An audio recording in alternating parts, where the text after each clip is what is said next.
तो कैसे पढ़ा जाए, क्या तरीका हो इतिहास पढ़ने का? तो इतिहास पढ़ने का तरीका यही है कि हम पहले तो अतीत का मंथन करते हैं। क्या करते हैं?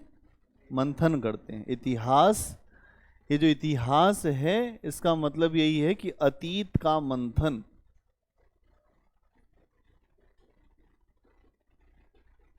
अतीत का मंथन जिससे भविष्य प्लस वर्तमान दोनों में जो वांछित परिवर्तन है या परिवर्तन हो सकते हैं उसको प्रेरणा दी जाए। यह है इतिहास। इतिहास ऐसा नहीं है कि केवल आपने मुर्दे उखाड़ लिए और सब बातें समझ गए और आप इतिहास पढ़ते जा रहे हैं। इतिहास तथ्यों का संग्रह नहीं है। E.H. कार नाम के एक विद्वान हुए हैं जिन्होंने एक पुस्तक लिखी, इतिहास क्या है, व्हाट इज हिस्ट्री। उनकी पुस्तक का नाम E.H. कार। E.H. कार। इन्होंने ये बात इसी तरीके से समझाई है कि इतिहास क्या है, इतिहास को कैसे समझें, क्या इतिहास में होता है। एक बहुत अच्छे विद्वान हैं जिनका नाम है ब्यूरी। वो कहते हैं इतिहास विज्ञान के समान है। इतिहास एक प्रयोगशाला है जहां अलग अलग केमिकल का रिएक्शन करके ये देखा जा चुका है कि क्या होगा। इतिहास क्या है? एक प्रयोगशाला है, एक लेबोरेटरी है जहां आपने कुछ घटनाओं के साथ क्या होने वाला है ये समझ लिया है और आप बाद में भी उन्हीं घटनाओं को फिर से उत्पन्न करोगे, बढ़ाओगे तो फिर क्या होगा ये भी पहले से ही तय है। यह है इतिहास। प्राचीन भारत का इतिहास हम पढ़ रहे हैं तो प्राचीन भारत का इतिहास कुछ अलग नहीं है, मध्यकालीन भारत का इतिहास कुछ अलग नहीं है और आधुनिक भारत का इतिहास भी अलग नहीं है। इसके अलावा विश्व का इतिहास भी अलग नहीं है और आजादी के भारत का जो इतिहास है वो भी अलग नहीं है। वो एक सीक्वेंसिंग का ही अलग अलग छोर है। आपने एक यात्रा शुरू किया, उस यात्रा के अलग अलग पड़ाव हैं। ये हमने सुविधा के लिए नाम अलग अलग कर दिए हैं। कितने बड़े टाइम फ्रेम को अगर हम इतिहास कह के आपको समझाएंगे तो आप समझ नहीं पाओगे, इसलिए हम इसको अलग अलग करके आपको बताते हैं। ये कोई ऐसा जो विभाजन नहीं है, वैज्ञानिक विभाजन है कि हम इसको अलग करके देख रहे हैं, जो प्राचीन भारत का इतिहास अलग करके देख रहे हैं। एक सुविधा के लिए किया है। इतिहास को जानने के लिए कई सोर्स होते हैं। क्या होते हैं? सोर्स होते हैं, स्रोत होते हैं, है ना। और अगर हम प्राचीन भारत के इतिहास को देखें तो उस समय मानव अभिविकास की प्रक्रिया में आरंभिक दौर में था। किस दौर में था? आरंभिक दौर में। अभी मानव पढ़ना लिखना नहीं जानता था, तो उस समय ऐसे सोर्स होंगे, ऐसे साक्ष्य होंगे जिन साक्ष्यों की सहायता से हम इतिहास को जानेंगे, समझेंगे। क्या करेंगे? समझेंगे। तो इस समय अगर आप देखोगे तो प्राचीन भारत के इतिहास में आपको पुरातात्विक स्रोत, पुरातात्विक साक्ष्य, जिसमें पत्थर के उपकरण, है ना, अभिलेख, मिट्टी के बर्तन, बहुत सारी चीजें मिलेंगे।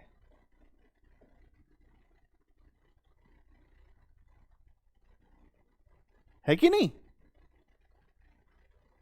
इतिहास को समझना एक अपने आप में आसान सा तरीका है, बिल्कुल, इतिहास समझने का। लेकिन आसान तरीके को हम अपने से ही टफ कर देते हैं। प्राचीन भारत में इस साक्ष्य की बहुत ज्यादा आवश्यकता है।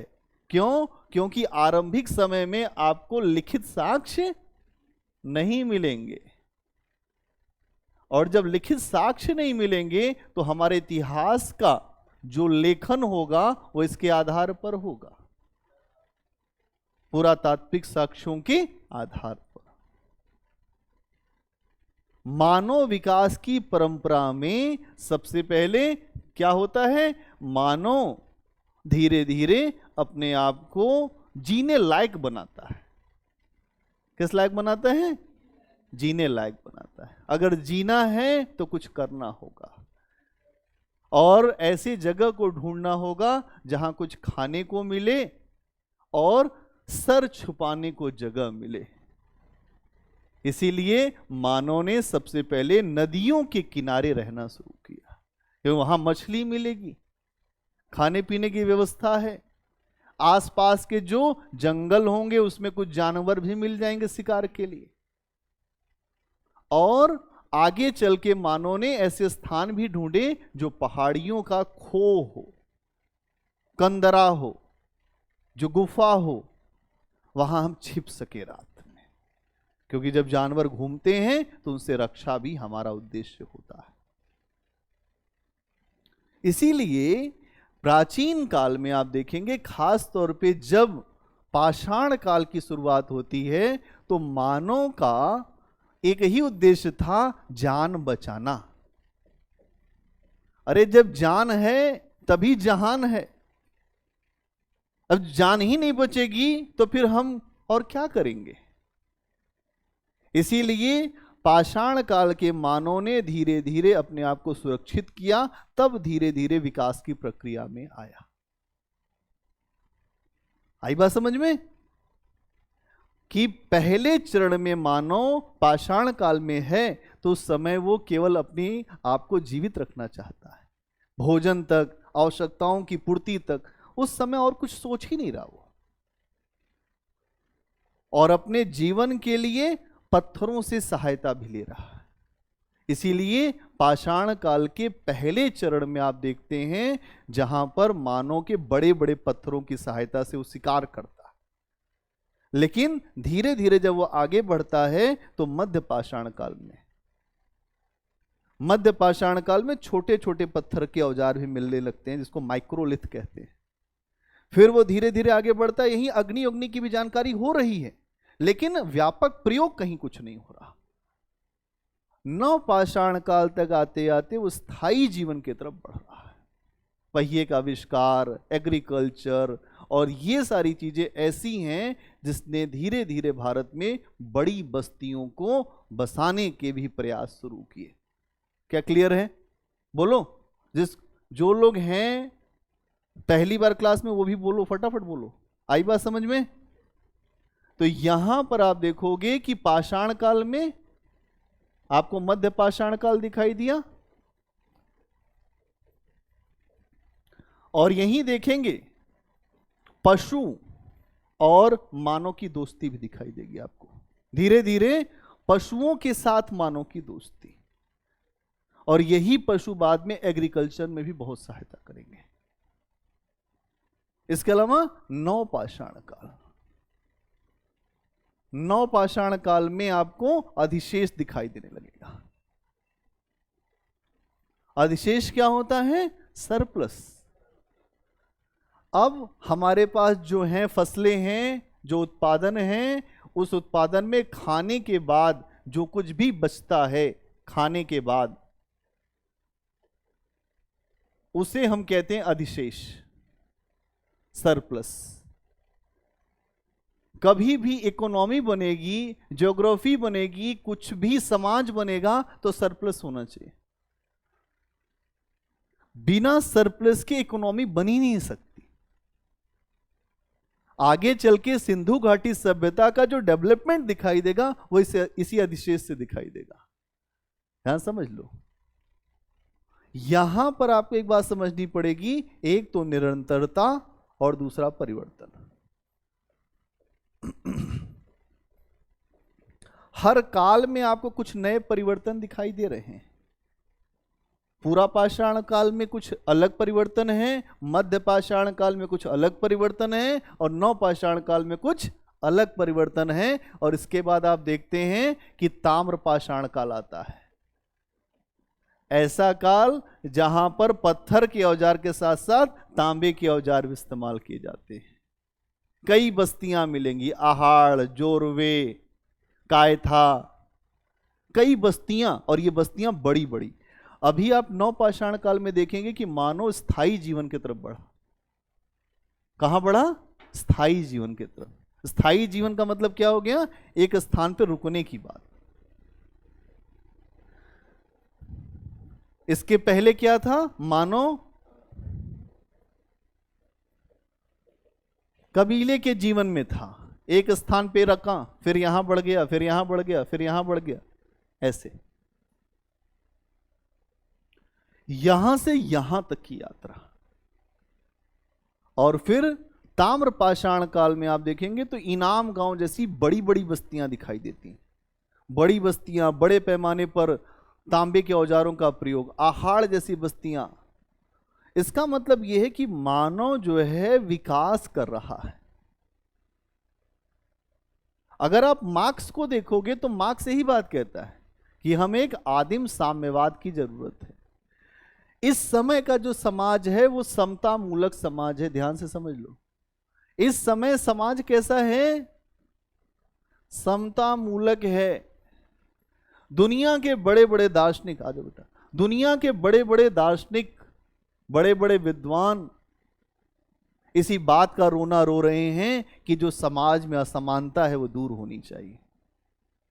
अगर समाज की असमानताओं को हम दूर नहीं कर पा रहे हैं तो समाज हमारे रहने योग्य नहीं है।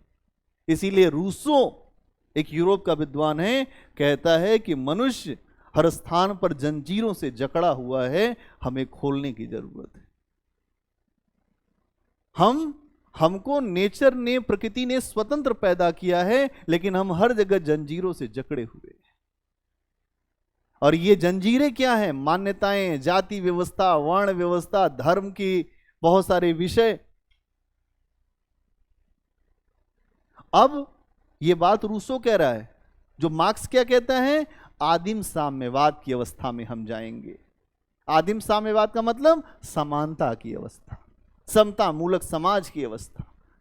और ये समाज कैसा होगा? सबको साथ लेकर चलने वाला। अगर आप पूरा पाषाण काल को देखें तो यहां सब मिलकर जाते थे शिकार करने। ऐसा नहीं कि कोई एक व्यक्ति महान था, सब मिलकर जाते थे, एक साथ शिकार करते थे और बराबरी पे बढ़ता था। और अगर बराबरी नहीं होती थी मारपीट हो जाती थी। ये है।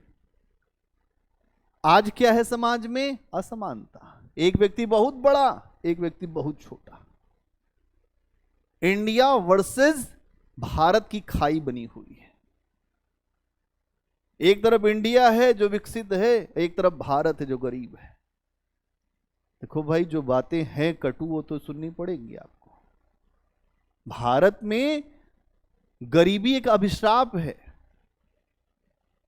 कोई भी व्यक्ति हो सकता है गरीब, लेकिन गरीबी अभिशाप है, आपको निकलना पड़ेगा इससे। यह दुष्चक्र है। जैसे ऋण एक दुष्चक्र है, वैसे ही गरीबी भी एक दुष्चक्र है। आप एक बार आ गए जो गरीबी में, तो बहुत महान लोग हैं ऐसे जो इससे बाहर निकलते हैं। कलाम साहब भी गरीब थे, उनके पिताजी नाव चलाते थे, बहुत अच्छे परिवार से नहीं आते थे, लेकिन बाद में अपनी बुद्धि, अपने विवेक से भारत के नहीं विश्व के एक मार्गदर्शक के रूप में जाने गए। हमें समझना पड़ेगा कि हर समाज से कुछ ना कुछ हम अच्छा सीख सकते हैं। भले ही पाषाण काल के मानव हमारे तरह से सभ्य ना हो, नगरों में ना रहते हो, लेकिन उसके बाद भी उनके पास एक ऐसी चीज थी जो आज हम उनसे सीखते। वो है समानता, वो है बराबरी। इसी इक्वलिटी को देने के लिए विश्व में तमाम क्रांतियां हुई हैं। चाहे वो अमेरिका की क्रांति हो, चाहे वो फ्रांस की क्रांति हो, चाहे वो इंग्लैंड में अलग अलग जो आधार आपको दिखाई देते हैं, ये सारे रूप आपको इसीलिए दिखते हैं क्योंकि असमानता है, समस्याएं हैं। और उन्हें दूर करना होगा। तो समझ में आया पाषाण काल क्यों महत्वपूर्ण है? इसलिए पाषाण काल को समझना पड़ेगा। और आगे चल के ताम्र पाषाण काल से ही सिंधु घाटी सभ्यता जन्मती है।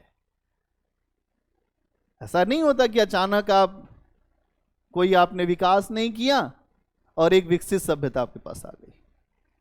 ये पीछे की पूरी प्रक्रिया है, उस प्रक्रिया का ही परिणाम है सिंधु घाटी सभ्यता। एक ऐसी सभ्यता जहां आपको हर चीज दिखाई देता है, स्मार्ट शहर है ना, सड़कों का जाल, इसके अलावा जो जल निकासी की अच्छी व्यवस्था, स्वास्थ्य सुविधाएं, स्नानागार, अन्नागार, मतलब हर चीज दिखेगी आपको। और एक ऐसा काल जहां पर एक नई धातु कांसा, जो तांबा और टीन को मिलाकर बनाई जा रही है। इसका मतलब सिंधु घाटी सभ्यता में एक नया बदलाव दिखाई दिया, जहां धातुओं को गलाने की प्रक्रिया भी लोग जान चुके थे। इसके अलावा इस समय आपको एक बात और जानकारी मिलती है कि व्यापार बड़े पैमाने पर हो रहा है। व्यापार इस तरीके का हो रहा है, एक आंतरिक व्यापार हो रहा है और दूसरा बाह्य व्यापार हो रहा है। तो सिंधु घाटी सभ्यता में दो चीजें दिखती, इंटरनल और एक्सटर्नल ट्रेड आपको दिखेगा। इसीलिए मेसोपोटामिया में आपको मुहरें मिलती हैं सिंधु घाटी सभ्यता की व्यापारिक लिहाज से। तो हमने इस तरीके से चीजों को समझा है, इस तरीके से हमने चीजों को जाना है। तो हम जब भी प्रश्न लिखने की स्थिति में होंगे, जब हमारे पास ये जो निरंतरता और आपको परिवर्तन समझ में आएगा, तो किताब पढ़ने से प्रश्न नहीं लिख पाएंगे आप। इतिहास को समझने के लिए उसको घोटना पड़ेगा, अंदर एब्जॉर्ब करना पड़ेगा। और एब्जॉर्ब कैसे करोगे? जब उस विषय पर आपकी समझ बने। बहुत बड़ा आपको नहीं बनना है ज्ञानी, बहुत जानकारी है, ये भी जानते हैं वो भी जानते हैं, कुछ नहीं तब होगा। सामान्य सी बातें जानिए, लेकिन उसको कंक्रीट शब्दों में व्यक्त करना जानिए। आप लिख ले जाएंगे। अगर सिंधु घाटी सभ्यता में प्रश्न आता है कि सिंधु घाटी सभ्यता वर्तमान के नगरों के लिए कैसे इनपुट प्रदान करती है, या वहां से स्मार्ट शहरों का एक हमें रूप दिखाई देता है, स्पष्ट करें।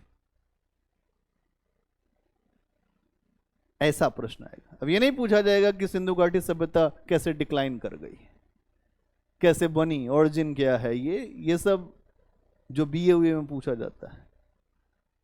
अगर आप जो बीए कर रहे हैं, हिस्ट्री रखें, तो वहां लिख देंगे। यहां ऐसा नहीं है। यहां आपको बनना है प्रशासक, और जो प्रशासक से ये समझ लेने का प्रयास होता है कि आपको क्या समझ में आ रहा है, कि आपने इस टॉपिक को क्यों पढ़ा, क्या समझा आपने, कि अगर सिंधु घाटी सभ्यता इतनी विकसित थी तो उसका विनाश क्यों हो गया, और आप उससे ज्यादा अनियोजित हैं तो आप क्या बचेंगे। प्रश्न ये है। आज दुनिया वैश्विक तापन की एक बहुत बड़ी समस्या से गुजर रही है, ग्लोबल वार्मिंग, है ना। इसके अलावा इकोलॉजिकल चेंजेस बहुत ज्यादा हो रहे हैं, एनवायरनमेंट में बड़ी समस्या है। इसलिए आप जब एग्जाम दे रहे हो तो उसमें से क्वेश्चन बहुत ज्यादा आ रहे हैं। आपको समझना पड़ेगा कि कहां से क्वेश्चन, अगर आप इस एग्जाम को निकालना चाहते हो तो पहले आपको अपने सिलेबस पे कंट्रोल करना पड़ेगा। उदाहरण के लिए, अगर तुम घुड़सवारी करना चाहते हो तो घोड़े को कंट्रोल करना पड़ेगा, पहले उसको नकेल डालनी पड़ेगी। अभी आप एक अनियंत्रित, अव्यवस्थित रूप में हैं। अभी आपको कुछ पता नहीं है, अभी आप आ गए हैं यहां, बहुत सब्ज-बाग भी हैं यहां पर। उससे बाहर रहकर यह सोचना पड़ेगा कि हमारा सिलेबस, हमारे क्वेश्चन कैसे आते हैं और हमारा तरीका क्या होगा। काम बाकी का तो हम वैसे भी करा रहे हैं, लेकिन आप भी उतने ही अवेयर हो, अटेंशन मोड में हो।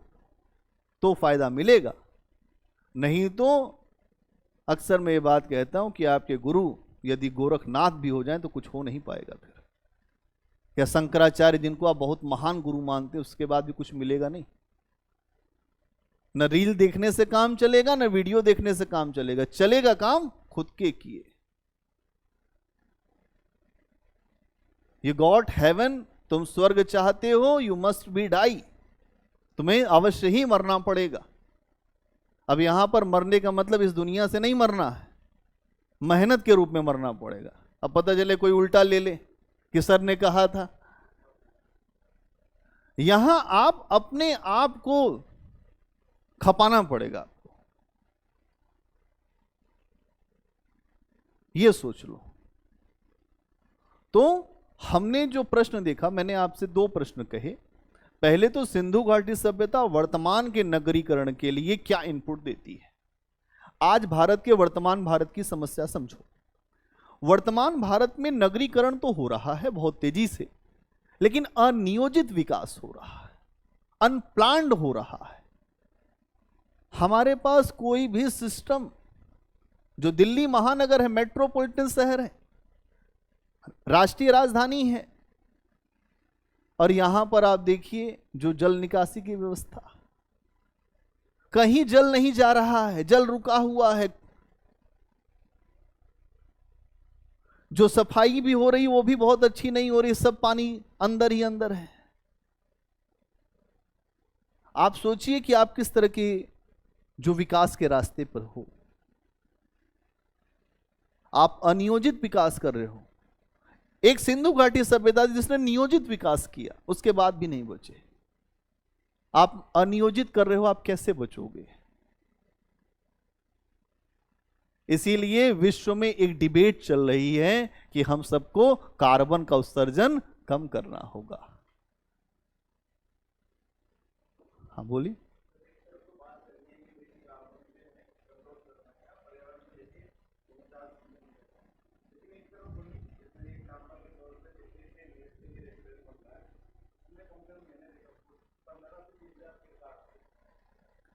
ये समस्या है, ये समस्या है। देखो एक बात समझो, भारत की अपनी मजबूरी है। मैंने एक बात आपको थोड़ा सा इसके पहले बता देता हूं। भारत जो विकास की प्रक्रिया में बहुत पीछे है। अभी 1947 में आज़ाद हुआ, जुम्मा जुम्मा आपको 70 साल से ज़्यादा हुआ आज़ादी को।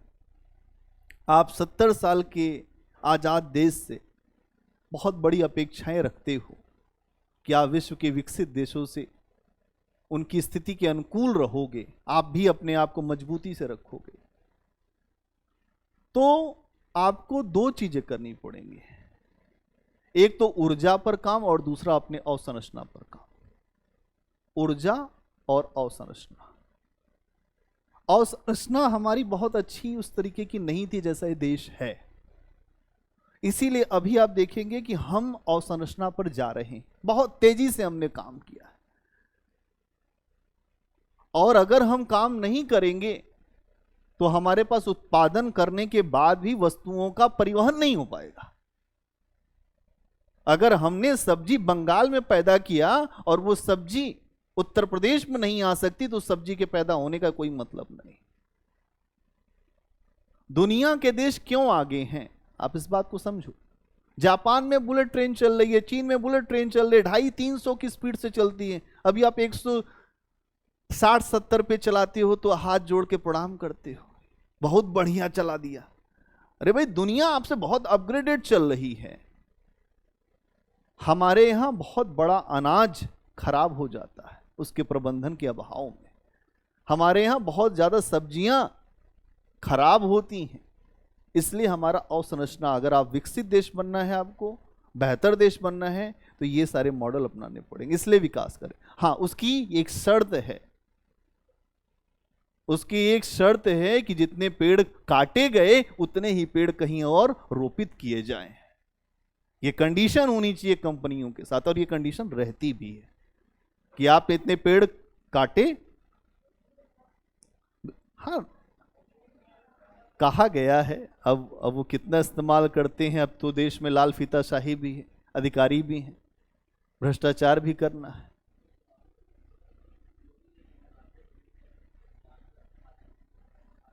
देखो ये सारी चीजें अब आपकी जो निगरानी है, हमने यही बात बताई कि सिंधु घाटी सभ्यता के लोग इतने विकसित थे, इतने व्यवस्थित थे, उनका अवसान भी इसीलिए हुआ, उनका डिक्लाइन भी इसीलिए हुआ कि उन्होंने अपने संसाधनों का अत्यधिक दोहन कर लिया। आपने अपने संसाधनों के ऊपर कोई समझ नहीं रखी। आज भी यही हो रहा है कि हम अपने आने वाली पीढ़ी के लिए क्या छोड़कर जाएंगे। बहुत ज्यादा इस पर डिबेट है कि आज हम उपभोग करते जा रहे हैं, आने वाले लोगों के लिए क्या छोड़ेंगे। इसको कहते हैं इकोलॉजिकल फुटप्रिंट। हम क्या छाप छोड़कर जाएंगे।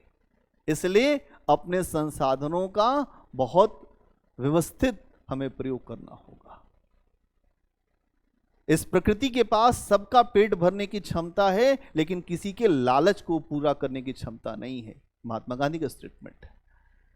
महात्मा गांधी कहते हैं कि हम किसी का भी लालच नहीं पूरा कर सकते, हम सब ट्रस्टी हैं।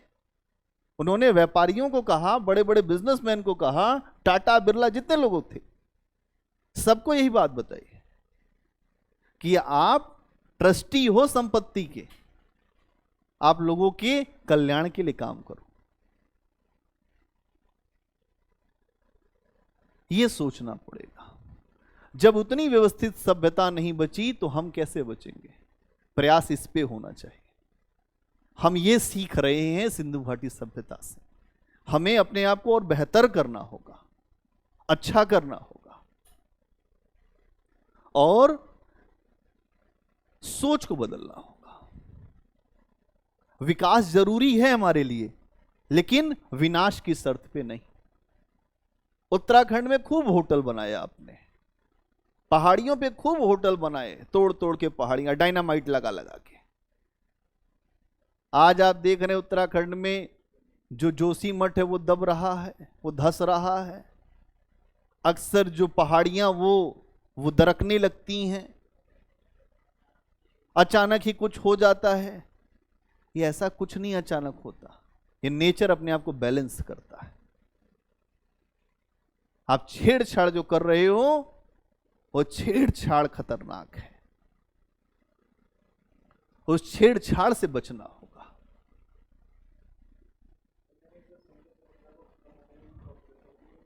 पॉपुलेशन रहा है, इसके अलावा उनकी जो नीतियां रही अत्यधिक दोहन। मैंने आपको इसके पहले बताया, नासा और इसरो ने भी अब रिसर्च करके इस बात को प्रूफ कर दिया है कि इनके अवसान के पीछे, विनाश के पीछे इनका संसाधनों का अत्यधिक दोहन था।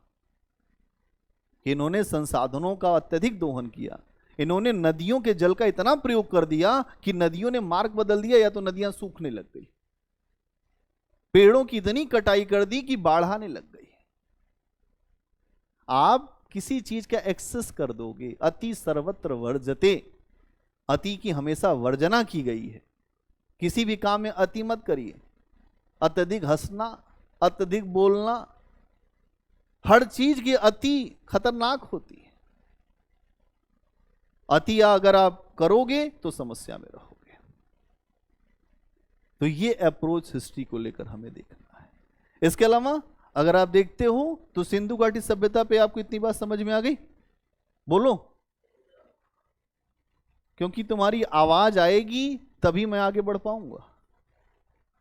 वैदिक संस्कृति हम कहते हैं इसे, और यहां पर आपने देखा सिंधु घाटी सभ्यता।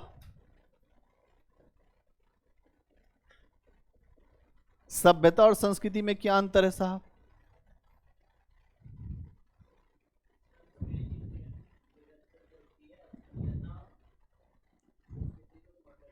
बहुत अच्छा, ठीक बता रहे हैं।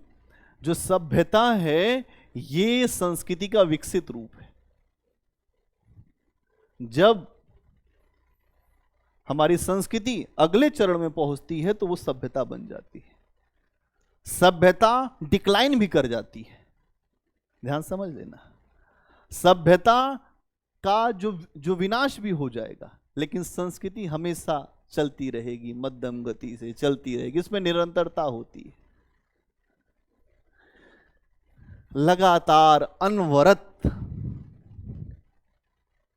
अब आपसे मैं एक प्रश्न पूछता हूं कि सिंधु घाटी सभ्यता के कौन से ऐसे तत्व हैं जो संस्कृति के साथ लगातार चलते रहे हैं? और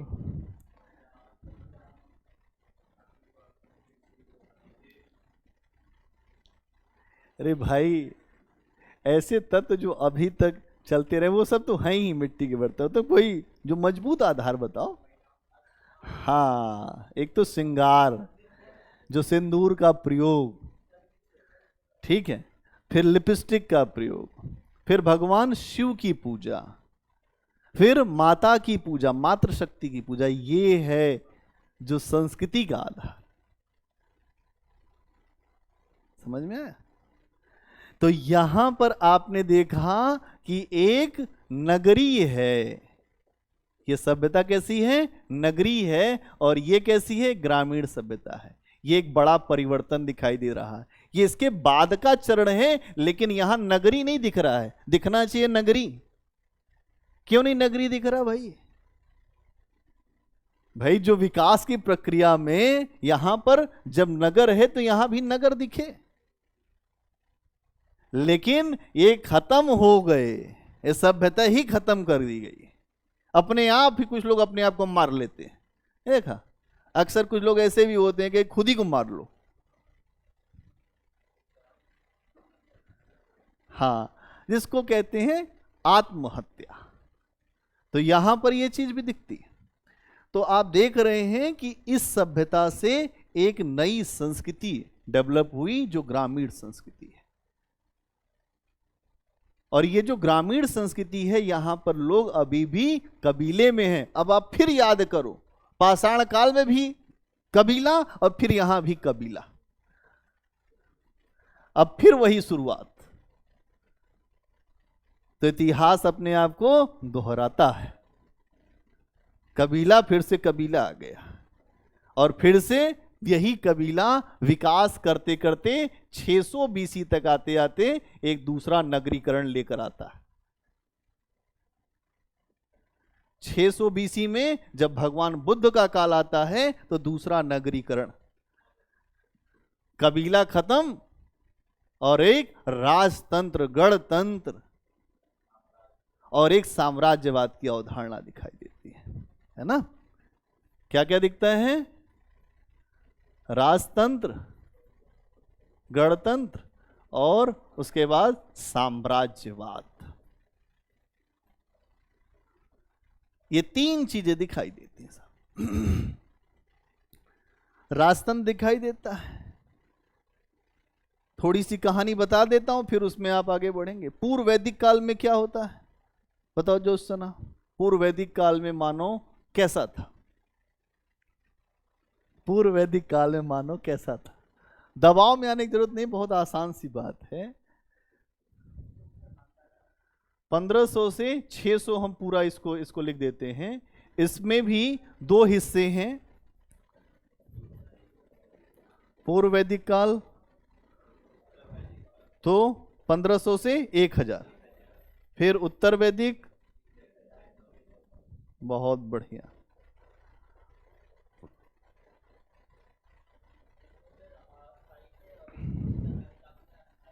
बहुत बढ़िया, अस्थाई,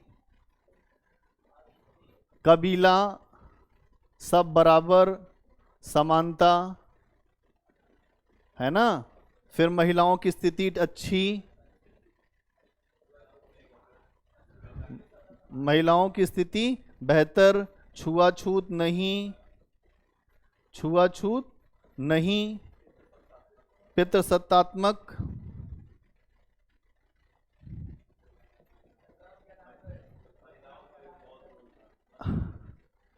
और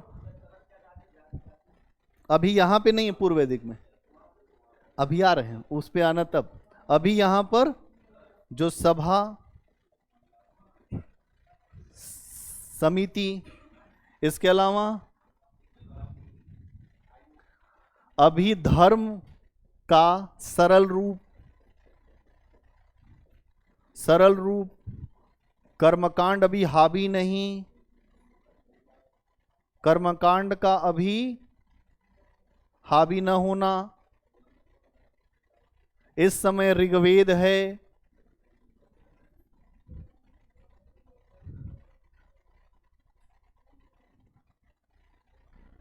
और जो महिलाएं हैं वो यज्ञ में भागीदारी करती थी, ऋग्वेद के बहुत सारे मंत्रों की रचना किया। अपाला घोषा लोपा मुद्रा ये सब तो आपका राष्ट्रगीत हो जाना चाहिए, याद हो गया होगा सब। अपाला घोषा लोपा मुद्रा विश्वारा, बहुत सारी महिलाएं जिन्होंने ऋग्वेद के मंत्र लिख डाले। इसका मतलब ये है कि महिलाएं विदुषी हुआ करती थी और अभी भी हो रही है। इसका मतलब, विदुषी का मतलब इंटेलेक्चुअल, पढ़ी लिखी, समझदार, शिक्षित। अब जो ऋग्वेद के मंत्रों को जो लिख देगा, इसका मतलब कि वो जानकार होगा। इसके अलावा महिलाएं पूर्व वैदिक काल में सभा समिति में भी भाग लेती थी, पुरुषों के साथ यज्ञ में भी बैठती थी, उनका सम्मान होता था, पूरी शिक्षा मिलती थी और एक निश्चित आयु पर विवाह होता था। समाज में कोई भी जो पर्दा व्यवस्था नहीं थी, समाज में महिलाओं के अधिकारों को अच्छे से रखा गया था। लेकिन उत्तर वैदिक काल तक आते आते 1000 से 600 तक ये सारी चीजों में बदलाव हो गया। धर्म का जटिल रूप, धर्म का जटिल रूप, बोलते जाओ, अब तुम लोग बोलोगे। कर्मकांड बढ़ गए, 4 वर्ण आ गए, आगे बोलते जाओ। महिलाओं की स्थिति खराब और छुआछूत आ गई, और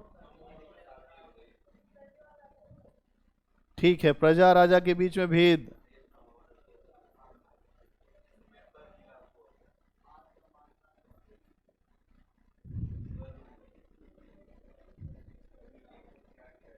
कबीले को त्याग दिया गया, जमीन का महत्व, ठीक है, यही है। अब 600 बीसी में अचानक क्यों बड़े परिवर्तन हुए, हर काल को समझ लो। 600 बीसी ही क्यों? क्योंकि इस समय आप देखो एक चीज और दिखती है, लोहे का प्रयोग। 600 बीसी में जो दूसरे नगरीकरण में जो लोहा ना आता तो नगरीकरण न होता। लोहा मजबूत है, हल बनाए गए, एग्रीकल्चर में जो ऐसी जमीनें थी उनको जोतने में आसानी मिली, सारी व्यवस्थाएं हुई, हथियार बनाए गए, जो युद्ध लड़ने के लिए बहुत सारी हमको सुविधाएं मिली। और 600 बीसी के आसपास ही आप देखेंगे एक बड़ा बदलाव दिखाई देता है। वो बदलाव क्या है? 600 बीसी में आप देखते हैं पहले क्या था, राजन्य शब्द की बात आती है, राजन्य, और उस समय जनपद हुआ करते थे। अब ये जनपद महाजनपद में बदल गए और ये महाजनपदों की संख्या 16 मानी गई। ये अलग अलग हिस्सों के इन्होंने जो जनपदों को समाप्त कर दिया और 16 महाजनपद आए। 16 महाजनपद की सूचना अगुत्तर निकाय, अगुत्तर निकाय और भगवती सूत्र, अगुत्तर निकाय और भगवती सूत्र, ये है जैन साहित्य। और ये क्या है? बहुत बढ़िया, ये बौद्ध ग्रंथ है। और इसमें 16 महाजनपदों की सूचना मिलती है। काशी, कौशल, अंगमगध, चेदी, अवंती, कुरु, गांधार, कंबोज, अश्मक, सूरसेन, बहुत सारे। और इसी में से एक महाजनपद मगध जो उभर के सामने आया, इसने 16 को खा लिया। ड्रैगन था ये, 16 को खा लिया और यहीं से मगध साम्राज्यवाद एक उभरता है। ये है राजनीति का उदाहरण। धर्म दर्शन में क्या हुआ इस समय? धर्म दर्शन में अगर हम देखें तो यहां पर केवल बौद्ध ही नहीं आए, जैन भी आए, जैन आए, बौद्ध आए, इसके अलावा भौतिकवादी दर्शन आया, और भौतिकवादी दर्शन में चार्वाक दर्शन भी आया। आ रहे हैं, अभी सब आ रहे हैं, एक एक कर। कोई ऐसी चीज नहीं होगी जिसपे हम अगर वहां लिख रहे हैं तो बोले ना, कहें धीरे धीरे रे मना, धीरे सब कुछ होए, माली सींचे सौ गड़ा, ऋतु आवे फल होए।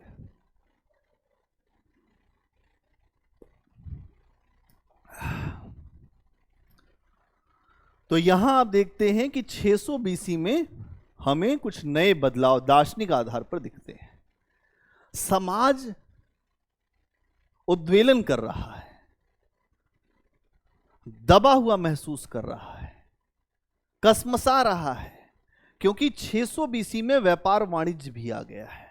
व्यापार वाणिज्य बढ़ रहा है, और जब व्यापार वाणिज्य बढ़ेगा एग्रीकल्चर भी बढ़ रहा है, और जब एग्रीकल्चर बढ़ेगा, व्यापार वाणिज्य बढ़ेगा, तो अगर आप इसको समझें तो सबसे ऊपर ब्राह्मण है, फिर क्षत्रिय है, फिर वैश्य है, और फिर शूद्र है।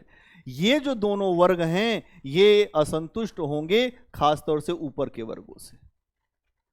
ऊपर के वर्ग ये कहेंगे ऐसा है, आप व्यापारी महोदय, आप सूद पर पैसा नहीं दे सकते, ब्याज पर पैसा ले नहीं सकते, ये सब पाप है, आपको व्यापार नहीं करना है, आप समुद्र के पास नहीं जा सकते, उससे पाप चढ़ जाएगा। इसके अलावा आप बहुत सारे ऐसे काम नहीं कर सकते, और धर्म का ऐसा जो शिकंजा डाल दिया था इनके ऊपर कि ये वाला यज्ञ करोगे तो ये मिलेगा, काला बकरा लेकर आओगे, इसकी यहाँ पर बलि चढ़ा देंगे, इससे ये मिलेगा। बहुत सारे यज्ञ थे, और सब में बहुत बड़े पैमाने पर हत्याएं होती थीं, पशु बलि होती थी। इन सारी व्यवस्थाओं से अलग हटकर कुछ लोग ऐसे आए जिन्होंने कहा भाई ये अब हमें नहीं चाहिए। एक बात ध्यान रखना कि जिस चीज को समाज मांगता है वही व्यवस्थाएं आती भी हैं, कुछ भी नया नहीं होता। समाज को जो कुछ चाहिए था वही जैन और बौद्ध और ये जो भौतिकवादी दर्शन लेकर आए। तो आवश्यकता आविष्कार की जननी है। 600 बीसी में भी यही चीज आपको समझ में आती है। 600 बीसी की परिस्थितियां वैसी बन चुकी हैं कि हमें इसकी जरूरत है। सबसे पहले भौतिकवादी दर्शन।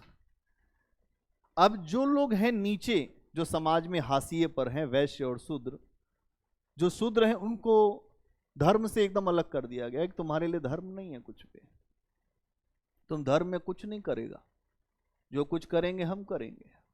बाद में आप देखेंगे ये रूप और खराब होता है।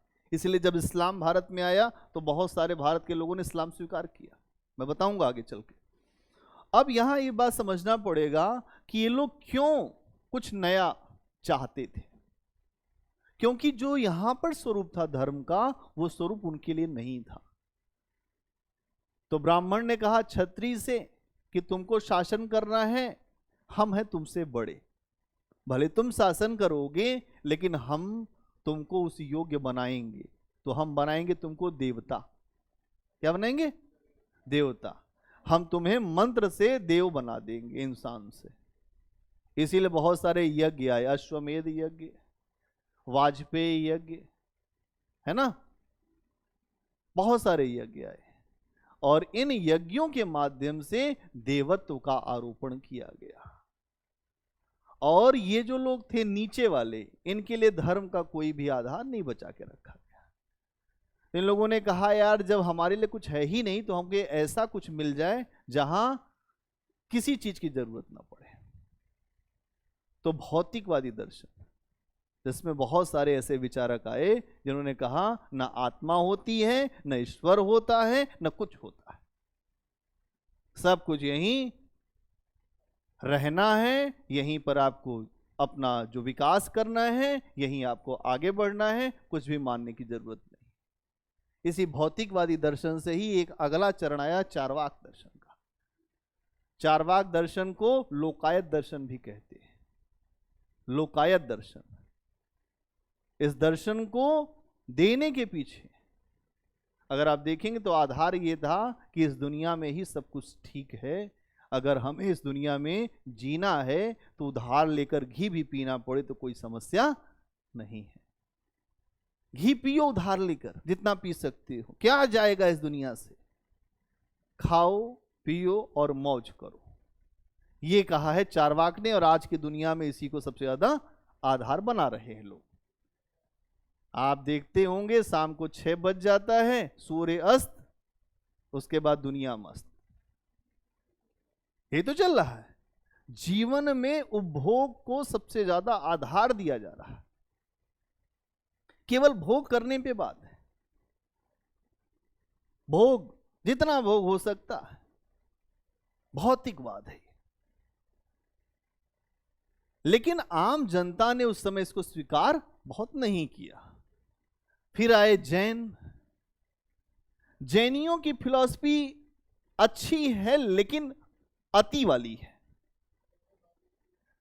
अहिंसा का मतलब यह है कि जो चींटी है, पत्थर है, एकदम कुछ भी मत करो, चुपचाप मुंह पे अपने कुछ बांध लो, चुपचाप बैठे रहो, अपने एक एक जो बाल को भी उखाड़ते रहो, कष्ट देते रहो शरीर को। आम जनता को इसमें भी बहुत मजा आई नहीं।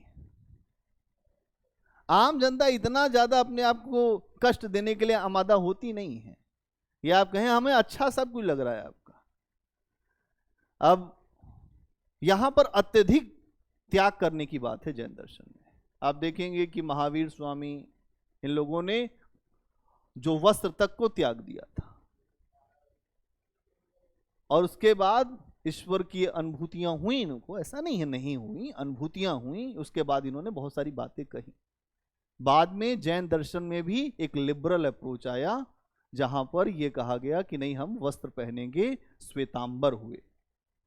एक तो दिगंबर हुए और एक हुए श्वेतांबर। जो दिगंबर थे वो निर्वस्त्र रहते थे, कहते थे कि ये जो धरती और आकाश, यही हमारे वस्त्र है और क्या है हमारे पास।